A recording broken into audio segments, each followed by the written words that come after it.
दोस्तों नमस्कार, मैं प्रवीण भास्कर आपका अपने YouTube चैनल भास्कर क्लासेस बहुत बहुत स्वागत करता हूं। कैसे दोस्तों आप सब, उम्मीद करते बहुत अच्छे होंगे और अपनी पढ़ाई भी बहुत शानदार चल रही होगी। दोस्तों आप सबके लिए बहुत बड़ी खुशखबरी है कि जो कांस्टेबल लेवल की तैयारी कर रहे थे या जो जीडी लेवल की बच्चों तैयारी कर रहे थे उनके लिए यूपी गवर्नमेंट ने होमगार्ड के लार पदों की विज्ञप्ति जारी की है, जिसका आवेदन शुरू हो गया है। और आज हम उसी के बारे में आपको बताने आए हैं दोस्तों कि कैसे आपको एग्जाम की तैयारी करना है, कैसे आपको अपना आवेदन करना है और आपकी रणनीति क्या होनी चाहिए, भूमिका क्या होनी चाहिए, इसमें कौन से लोग आवेदन कर सकते हैं, कौन से लोग नहीं कर सकते हैं, एज में क्या रिलैक्सेशन मिल रहा है, सिलेबस क्या है, इन्हीं सारी चीज़ों पे आप दोस्तों हम चर्चा करेंगे। और इसमें हाइट क्या है, आपकी रनिंग कितनी है, महिला के लिए कितना है, पुरुष के लिए कितना है, कहाँ पर कितनी सीटें हैं, इन सारी चीज़ों के बारे में डिस्कशन करने के लिए दोस्तों आए हैं। एक एक चीज़ें, छोटी छोटी चीज़ें हम आपको बताएंगे कि ताकि आप एग्जामिनेशन फॉर्म भरते समय कोई गलती ना करें। जो कि इसमें सबसे पहले OTR करना है आपको, OTR के बारे में भी आपको हम विस्तार से बताएंगे कि कैसे आपको क्या चीज़ें करना है। तो आप जैसे देख रहे हैं स्क्रीन पे कि यूपी होमगार्ड नई भर्ती 2025। और दोस्तों मुख्य बात यह है कि ये भर्ती बहुत जल्द कराई जाएगी, गवर्नमेंट इसको बहुत जल्दी से कराएगी, क्योंकि अभी आने वाले समय में चुनाव है और चुनाव के पहले जो है ये पूरी भर्ती ये कंप्लीट कराने का पूरी तरह से ये इनकी प्रयास हो गया, तो पूरा तरह इनकी भूमिका है। ठीक है दोस्तों, तो आइए आज देखते हैं इस पर क्या क्या हमें पढ़ना है। जैसे इसमें हमें एज के बारे में जाना है, हम एज कहाँ से कहाँ तक लोग आवेदन कर सकते हैं और कहाँ से कहाँ तक नहीं, एग्जाम पैटर्न क्या होने वाला है, क्या क्या डॉक्यूमेंट होना है, और जनपद में किसकी जनपद में कितनी सीटें हैं, इनके बारे में बताएंगे। शैक्षिक योग्यता क्या है, ठीक है, एलिजिबिलिटी क्या है कि जो कौन सा आपने कोर्स किया है या आपकी योग्यता क्या है, न्यूनतम शैक्षिक योग्यता क्या है तो आप कर सकते हैं, सिलेबस क्या है इसका, OTR क्या है, अतिरिक्त अंक क्या है, इन सारी चीज़ों के बारे में दोस्तों हम चर्चा करेंगे। आइए शुरू करते हैं।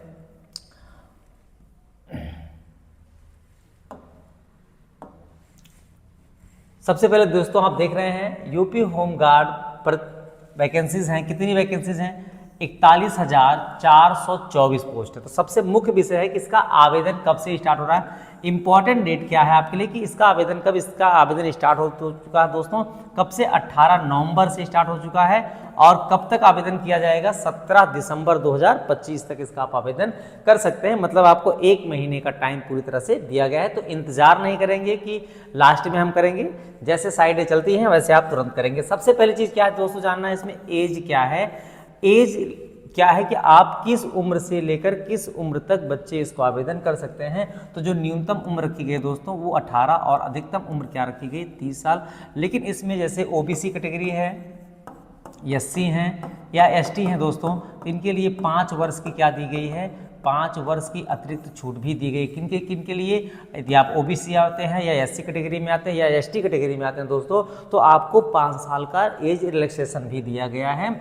यदि आप एज रिलैक्सेशन के बाहर नहीं है तो फिर बहुत अच्छी बात है, 18 से 30 उम्र आपकी क्या होनी चाहिए, 18 से 30 साल की उम्र के बीच में दिए हैं दोस्तों, तो आप इस वैकेंसी का आवेदन कर सकते हैं। योग्यता क्या है इसके लिए, एलिजिबिलिटी क्या है, क्वालिफिकेशन क्या है इसकी, तो आप केवल 10th पास होने चाहिए, केवल कक्षा 10वीं की परीक्षा अगर आपने उत्तीर्ण की है दोस्तों तो आप इस आवेदन को कर सकते हैं। तो मैंने जैसे बताया कि इंपॉर्टेंट डेट आपके लिए क्या है कि फॉर्म आवेदन होना शुरू हो गया दोस्तों, ठीक है, और लास्ट डेट कब है, 17 दिसंबर। तो इंतजार नहीं करेंगे कि 17 तारीख के पहले करें, उसके पहले आपको आवेदन अपना करना है। रनिंग क्या है दोस्तों, रनिंग में मेल के लिए क्या है और फीमेल के लिए क्या है। तो मेल के लिए दोस्तों है कितना है, 4800 मीटर है, कितने मिनट में, 28 मिनट में 4800 मीटर की दूरी आपको तय करना है, कितने दोस्तों, 28 मिनट में, ठीक है, कितने मिनट में, 28 में। और यही फीमेल के लिए 2400 मीटर की दूरी है, कितना, 16 मिनट में, कितने मिनट में, 16 मिनट में आपको तय करना है इस दूरी को। दूसरी चीज क्या है इसमें दोस्तों, आपके हाइट की बात किया जाए कि किस हाइट से किस हाइट तक लोग इसको आवेदन कर सकते हैं। तो मेल के लिए, मेल में क्या है, 168 सेंटीमीटर होने चाहिए, कितने, 168 सेंटीमीटर, जो जनरल कैटेगरी के हों या OBC में आते हों या आप SC में आते हो तो आपकी हाइट दोस्तों कितना होना चाहिए, 168 सेंटीमीटर होनी चाहिए, कम से कम कितनी होनी चाहिए, 168 सेंटीमीटर। लेकिन हाँ अगर आप ST कैटेगरी में आते हैं दोस्तों तो केवल 160 सेंटीमीटर ही अगर आपकी हाइट है तब भी आप इसके योग्य हैं, एलिजिबिलिटी है आपकी, आप इस आवेदन को कर सकते हैं। वहीं पर महिलाओं की बात किया जाए दोस्तों, अगर फीमेल की बात किया जाए तो फीमेल की हाइट के लिए केवल 152 सेंटीमीटर मांगा गया है। कितना? केवल 152 सेंटीमीटर है। अगर आप जनरल कैटेगरी के हैं, ओबीसी कैटेगरी के हैं, एससी कैटेगरी के हैं, तो आपकी हाइट कितनी होनी चाहिए? 152 सेंटीमीटर आपकी हाइट होनी चाहिए। किसके लिए? फीमेल के लिए। वहीं पर अगर आप दोस्तों एसटी कैटेगरी में आते हैं, किसमें? एसटी आते हैं, तो महिलाओं के लिए केवल 147 सेंटीमीटर यदि आपकी हाइट है, तब भी आप इस वैकेंसी को आसानी से भर सकते हैं। तो इसमें हमने क्या देखा दोस्तों? एज के बारे में मैंने बताया 18 से 30 वर्ष। अगर आप 30 वर्ष से अधिक हैं और आपकी कैटेगरी ओबीसी है, एससी है या एसटी है, तो आपको 5 साल की और इसके अतिरिक्त छूट दी जाएगी। लेकिन अगर आप जनरल कैटेगरी में आते हैं दोस्तों, तो आपको कोई रिलैक्सेशन नहीं है। 18 से 30 वर्ष के बीच में होंगे तभी आप इस परीक्षा के फॉर्म को आवेदन कर सकते हैं। योग्यता की बात मैंने बताया आपको कि 10th पास होंगे तो आप इस फॉर्म को आसानी से भर सकते हैं। रनिंग के लिए मेल की अलग है और दोस्तों फीमेल के लिए अलग, ठीक है। बाकी इंपॉर्टेंट डेट क्या है, कब से आवेदन करना, आवेदन शुरू हो चुका दोस्तों, और हाइट क्या है इसके बारे में मैंने आपसे चर्चा की। आगे देखते हैं। अब इसमें हम देखते हैं कि इसका एग्जाम पैटर्न क्या है दोस्तों। एग्जाम पैटर्न में अभी तक हम लोग सोच रहे थे कि इसमें मैथ्स भी होगा, रीजनिंग भी होगा, जीएस भी होगा, हिंदी भी होगा, लेकिन ऐसा कुछ नहीं है दोस्तों। एग्जाम पैटर्न कैसे है? एग्जाम पैटर्न आपका ऑफलाइन होगा, ऑनलाइन नहीं होगा। पहली चीज जानिए एग्जाम मोड कैसा है। एग्जाम मोड आपका कैसा है दोस्तों? एग्जाम मोड है आपका कैसा? ऑफलाइन है। कितने क्वेश्चंस होंगे? जीएस के 100 क्वेश्चंस आ रहे हैं। कितने आ रहे हैं दोस्तों?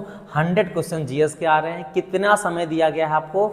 आपको दिया गया है 2 घंटे। कितना दिया गया दोस्तों? 2 घंटे। तो जीएस के लिए बहुत पर्याप्त समय है आपके पास। बहुत आराम से अगर आप सॉल्व करेंगे एक एक क्वेश्चन की छोटी छोटी चीज़ों को पढ़कर, समझ को कई बार पढ़ के, तब भी आपके पास समय की कोई कमी नहीं होगी। और कितने नंबर के हैं दोस्तों? 100 नंबर। मतलब क्या है? जीएस के ही 100 क्वेश्चन होंगे जिसमें जीके, जीएस, करंट ये सारी चीजें मेंशन होंगी आपकी, ठीक है। कितने क्वेश्चंस होंगे? 100 क्वेश्चंस होंगे। मार्क कितने होंगे? 100 मार्क्स होंगे। मतलब एक क्वेश्चन 1 अंक का होगा। कितने का होगा? एक क्वेश्चन 1 अंक का होगा। और आपको समय दिया जाएगा दोस्तों, कितना समय दिया जाएगा आपको? 2 घंटे। और एग्जाम मोड कैसे होगा? एग्जाम मोड होगा आपका ऑफलाइन, अर्थात आप लोग को बुकलेट पर आपको एग्जाम और मार्कशीट पर गोला करके आपको अपना एग्जाम क्लियर करना है, ठीक है दोस्तों। तो जीएस के बारे में अभी हम चर्चा करेंगे। सिलेबस क्या है, क्या क्या हमें पढ़ना है, कहाँ से चीज़ें आएंगी, उन सारी चीज़ों पे हम बहुत एक एक चीज़ों पे चर्चा करेंगे। तो एग्जाम पैटर्न की बात किया जाए, अगर एग्जाम पैटर्न में दोस्तों 100 क्वेश्चंस हैं, नंबर कितने हैं? 100 नंबर हैं। टाइम कितना है? 2 घंटे का टाइम है। और एग्जाम मोड कैसा है? एग्जाम मोड ऑफलाइन होगा, ऑनलाइन एग्जाम नहीं होगा। पहले ही नोटिफिकेशन में चीज़ें आपको बताई गई हैं, ठीक है प्यारे बच्चों। कहाँ से कौन कौन से प्रश्न पूछे जाएंगे तो उस पर हम चर्चा करते हैं। और इसके लिए दोस्तों हमारी बहुत इंपॉर्टेंट प्रैक्टिस सेट मैं आपको कल से मंडे से लेकर आऊँगा, जिसमें डेली 50 क्वेश्चन रात 8 बजे आपके लिए हर एक चैप्टर वाइज, एक टॉपिक वाइज आपको हम प्रैक्टिस करवाएंगे, ठीक है दोस्तों। आप हमसे जुड़ने के लिए चैनल को सब्सक्राइब कीजिए, अपने दोस्तों के साथ भी शेयर कीजिए। तो लिखित परीक्षा के पाठ्यक्रम की बात करें दोस्तों, लिखित परीक्षा का पाठ्यक्रम क्या है? तो सबसे पहले विषय क्या है आपका? सामान्य ज्ञान है, जिसे हम जीएस कहते हैं, जनरल स्टडी कहते हैं। क्या कहते हैं दोस्तों? जनरल स्टडी, सामान्य ज्ञान। प्रश्नों की संख्या जैसे कि आपको बताया गया, प्रश्नों की संख्या कितनी है दोस्तों? 100 है। और कुल कितने अंक हैं? कुल कितने अंक हैं? 100 अंक हैं। और समय कितना है? समय आपके पास 2 घंटे का समय दिया गया। कितना दिया गया दोस्तों? 2 घंटे का समय, पर्याप्त समय है आपके पास, बहुत आसानी से। और उसके बाद क्या मेंशन किया? प्रत्येक प्रश्न के लिए कितना अंक निर्धारित किया गया? 1 अंक, अर्थात 100 प्रश्न तो कितने अंक? 100 अंक। अब आते हैं जनरल नॉलेज पे, सामान्य ज्ञान पे, ठीक है। किसमें कहाँ कहाँ से चीजें पूछी जाएंगी? तो सबसे पहला दोस्तों क्या होगा? आपका सामान्य ज्ञान है। क्या? सामान्य ज्ञान। जनरल नॉलेज से कहते हैं हम लोग, सामान्य ज्ञान है, ठीक है। सामान्य विज्ञान है दोस्तों। क्या है? सामान्य विज्ञान है, जिसमें आपको बायोलॉजी के क्वेश्चंस देखने को मिलेंगे, आपको फिजिक्स के क्वेश्चंस देखने को मिलेंगे, आपको केमिस्ट्री के क्वेश्चंस मिलेंगे, ठीक है। सामान्य ज्ञान में तो सारी चीज़ें आ जाती हैं दोस्तों, लेकिन विज्ञान की बात किया तो विज्ञान हमें तीनों पढ़ना है। फिजिक्स भी पढ़ना होगा, केमिस्ट्री भी पढ़ना होगा, और हमें दोस्तों इसमें क्या पढ़ना होगा? बायो भी पढ़ना है। तो तीनों साइंस, हाँ, लेकिन तीनों साइंस में बेसिक चीज़ें पढ़ना है, सामान्य चीज़ें ही हम लोग को पढ़ना है। बहुत डीप में जाकर यहाँ से सवाल नहीं बनेंगे, एकदम बेसिक लेवल से सवाल उठाए जाएंगे। अब है भारत का इतिहास। इतिहास 2 प्रकार के होते हैं। एक भारत का इतिहास हम पढ़ते हैं, एक विश्व का इतिहास पढ़ते हैं दोस्तों। तो यहाँ हमें विश्व का इतिहास नहीं पढ़ना है, हमें केवल कहाँ पढ़ना है, इंडियन हिस्ट्री पढ़ना है दोस्तों। केवल क्या पढ़ना है, भारत का इतिहास ही हमको पढ़ना है, विश्व का इतिहास नहीं पढ़ना है। अब भारत के इतिहास में हम जानते हैं कि भारत के इतिहास 3 भागों में बांटा गया है। प्राचीन भी पढ़ना है, मध्य भी पढ़ना है और आधुनिक भी पढ़ना है। ऐसा नहीं केवल एक इतिहास पढ़ के आपको फुर्सत ले लेना, नहीं दोस्तों, इसमें आपको तीनों पढ़ना है, ठीक है। मध्यकालीन भी पढ़ना है, आधुनिक पढ़ना है और प्राचीन इतिहास भी पढ़ना है, ठीक है। भारतीय संविधान की बात करें, किसकी बात करें दोस्तों, भारतीय संविधान की बात करें तो भारतीय संविधान में कोई एक टॉपिक नहीं दिया दोस्तों, तो आपको पूरा भारतीय संविधान के बारे में, राजनीति शास्त्र के बारे में पूरी तरह से आपको अध्ययन यहाँ पर करना है, ठीक है। तो क्या पढ़ना है, भारतीय संविधान भी पढ़ना है, भारतीय अर्थव्यवस्था इकोनॉमिक भी आपको दिया गया दोस्तों। तो जीएस की कोई पार्ट को छोड़ नहीं रहा है, सब कुछ ला कर दे दिया है दोस्तों। तो 100 प्रश्न में पूरे जीएस के क्वेश्चंस होंगे, जिसमें करंट अफेयर भी होंगे दोस्तों। अभी हम देखते हैं क्या क्या सिलेबस में है। भारतीय अर्थव्यवस्था एवं संस्कृति भी है, हमारा कल्चर कैसा है, भारतीय कल्चर कैसे, संस्कृति सभ्यता, अलग अलग राज्यों की संस्कृति सभ्यता के बारे में भी हमको देखना है कि कहाँ का नृत्य क्या है, कहाँ की क्या कहते हैं शैली क्या है, वाणी क्या है, वहाँ पर क्या चीज़ें लोकप्रियता है, ये सारी चीज़ें हमें देखने मिल रहा है। तो भारतीय अर्थव्यवस्था भी पढ़ना है, उसके साथ साथ हमें संस्कृति भी पढ़ना है, ठीक है दोस्तों। तो सामान्य ज्ञान पढ़ना है, सामान्य विज्ञान पढ़ना है, इतिहास पढ़ना है, संविधान पढ़ना है और अर्थव्यवस्था पढ़ना है। उसके बाद कह रहा है कि भारतीय कृषि के भी बारे में पढ़ना है।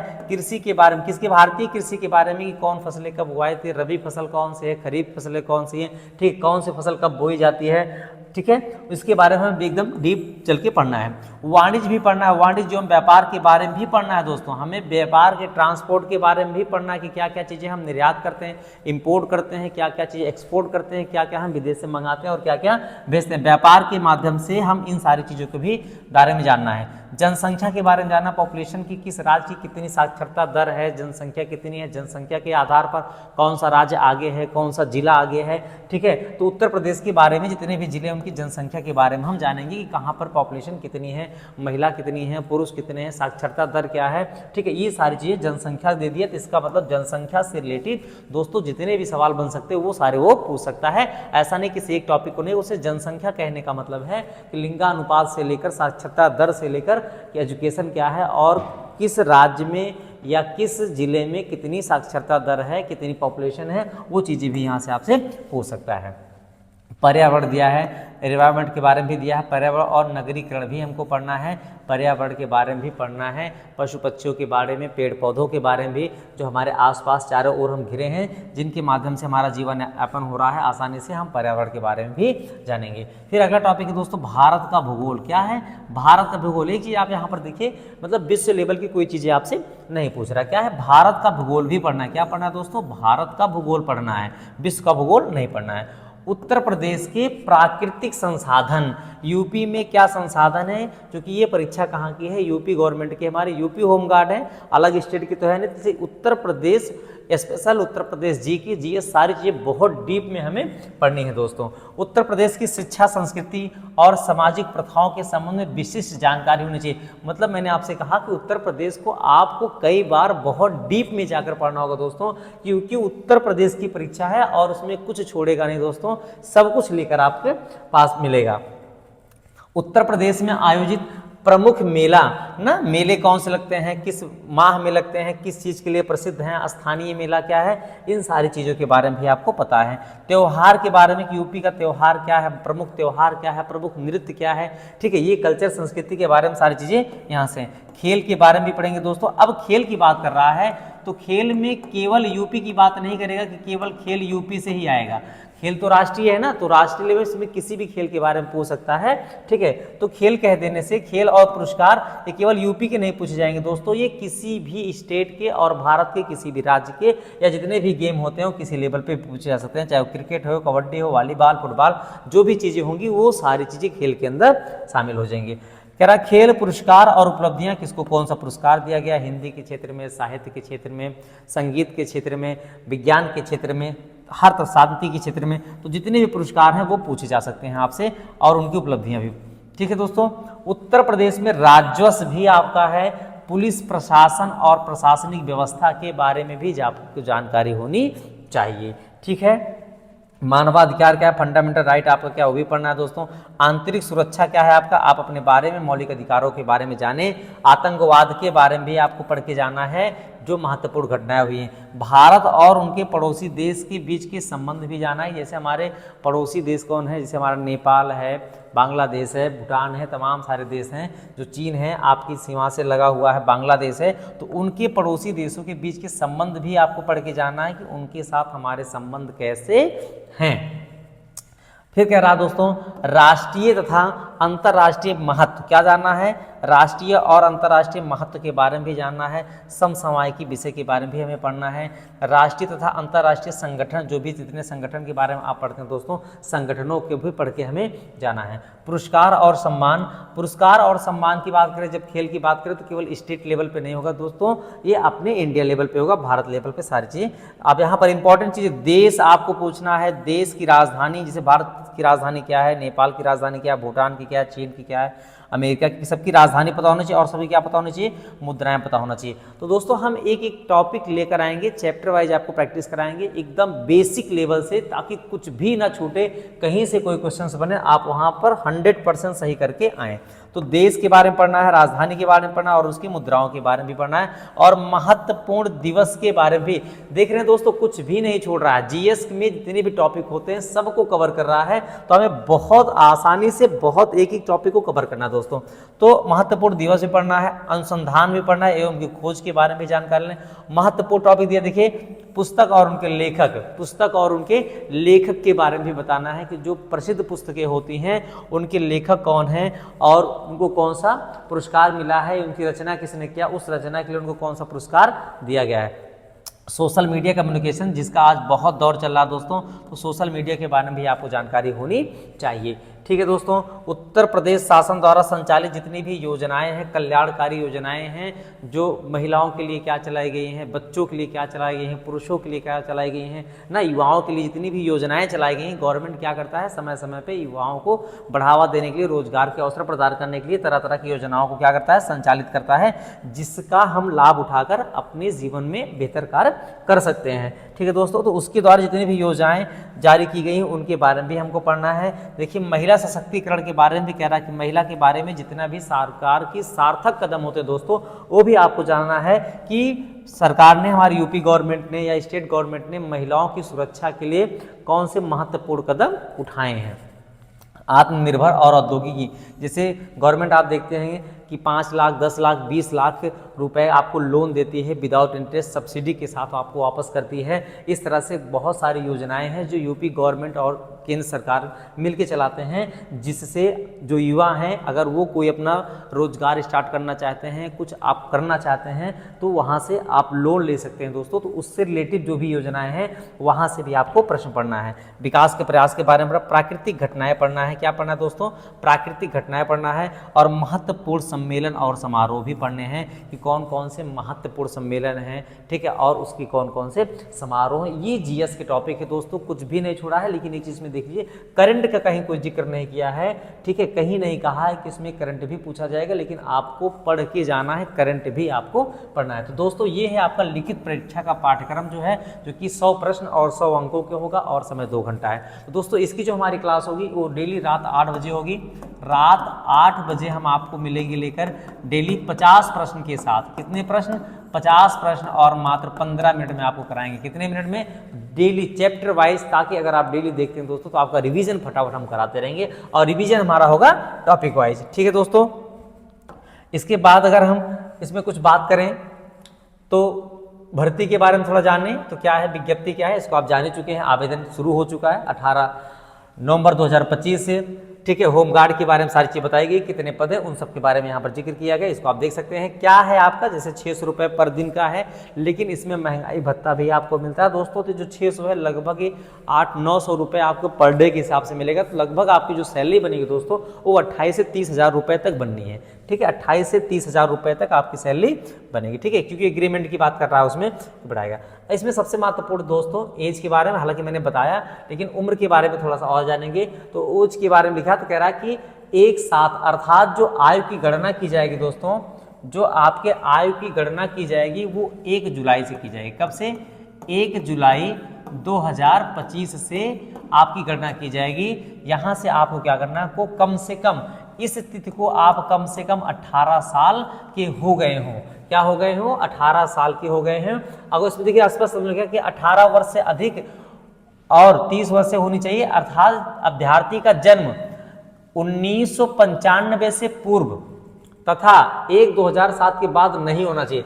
मतलब आप 1995 के पहले ना पैदा हुए हों, ठीक है, और 2007 के बाद आपकी जन्म तिथि ना हुई हो, अर्थात 2007 के ना बाद पैदा हुए हों और ना 1995 के पहले पैदा हुए हों। इनके जो बीच में है दोस्तों, वही इसके आवेदन कर सकते हैं। लेकिन मैंने बताया अगर ओबीसी कैटेगरी में आप आते हैं, एससी कैटेगरी में आते हैं या एसटी कैटेगरी में आते हैं दोस्तों, तब आपको 5 वर्ष का एज रिलैक्सेशन अलग से दिया गया है, जो कि आपको इसके नोटिफिकेशन में स्पष्ट रूप से बताया गया। ठीक है दोस्तों, तो ये उम्र के बारे में आपको मैंने बताया। इसके बाद देख लेते हैं वही चीज़ें हैं कि कब से कब होना चाहिए, महिला के लिए क्या है, पुरुष के लिए क्या है, कब आपकी जन्मतिथि होनी चाहिए, उनके बारे में आपसे ये चर्चा किया गया। तो दोस्तों ये था आपका सिलेबस के बारे में मैंने बताया कि कैसे क्या है, सिलेबस के बारे में पूरी तरह से जिक्र किया। सिलेबस आप देख सकते हैं, नोटिफिकेशन है। इसके एग्जाम के बारे में फिर चर्चा करते हैं दोस्तों कि जैसे आपकी उम्र क्या होनी चाहिए, उम्र होनी चाहिए दोस्तों 18 से 30 वर्ष होना चाहिए। कितना होना चाहिए, 18 से 30 वर्ष। और एक कब से आपको जोड़ना है, 1 जुलाई 2025 से आज ये आपकी एज काउंट होगी, जिसमें आप 18 वर्ष से कम ना हो और 30 वर्ष से अधिक ना हो। ओबी, एससी और एसटी के लिए आपको 5 साल की अतिरिक्त छूट दी गई है। योग्यता कितनी है दोस्तों, योग्यता आपकी 10th होनी चाहिए। फॉर्म भरने की पहली तिथि क्या है, 18 नवंबर से, और अंतिम तिथि क्या है, 17 दिसंबर। हाइट क्या होनी चाहिए, मैंने स्पष्ट शब्दों में लिखा दोस्तों नोटिफिकेशन के अनुसार कि क्या है कि अगर मेल हैं आप तो 168 सेंटीमीटर, जनरल ओबीसी एससी तीनों के लिए वही है। एसटी के लिए 160 है, फीमेल के लिए 152 है, जनरल और ओबीसी एससी के लिए। लेकिन एसटी के लिए कितना, 147 है। कितना, 147 है। ठीक है दोस्तों, उसके बाद अगर रनिंग की बात करें, किसकी बात करें हम, रनिंग की बात करें तो महिलाओं के लिए 2400 मीटर है और पुरुषों के लिए 2800 मीटर है। ठीक है दोस्तों, और एग्जाम मोड कैसा होगा, एग्जाम मोड आपका ऑफलाइन होगा। 100 प्रश्न होंगे, 100 अंक के होंगे। ठीक है, आपके पास समय बहुत है। जीएस को आप बेहतर तरीके से पूरी तरह से पढ़ें। हम आपको